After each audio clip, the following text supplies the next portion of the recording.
Right now, there could be a person walking around with a piece of plastic that has your credit card information printed right on it.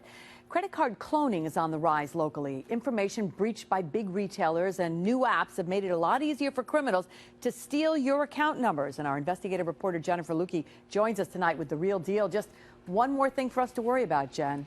It sure is, Liz. These are just a couple of the surveillance photos of people who've used cloned credit cards over the past few months in just the town of Colonie.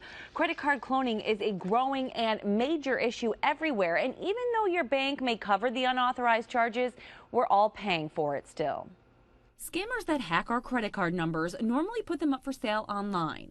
All a buyer needs is about $50 in equipment and a plastic card, and they can make it look just like the one in our wallet. Because it's very easy, it's very inexpensive, and in most cases, they're not tracking down every single person that clones. In Colonie, the number of people using cloned cards has skyrocketed. These are just some of the folks the department is looking for. We definitely have, dozens and dozens of these cases. We have several investigators that are working on it. Believe it or not, most of the unknowing victims had their cards breached months, if not years ago. Home Depot, Target, we talk about these major breaches, but they were a while ago now. There's still active cards from those breaches. Oh, absolutely. Absolutely. Because what the system is flawed in a number of ways, but one of them is that your bank isn't going to cancel your card proactively necessarily until they experience fraud. And normally that fraud comes on fast and furious. In a lot of these cases, they're actually washing their money, laundering their money by taking these counterfeit or clone cards and buying large quantities of gift cards.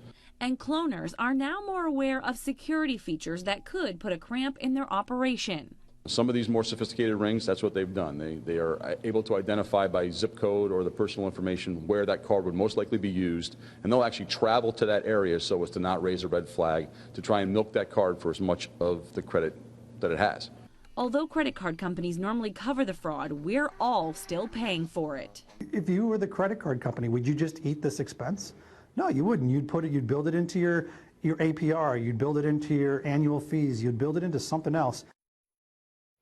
Now, local police departments are working with retailers trying to get clerks to ask for ID when someone uses a card, to contact managers when multiple cards get declined before one is accepted. Those are just some of the hints that it could be a clone card. Now, newer credit cards do have chips in them that should help protect against this type of thing if the cloner is attempting to use the card in person.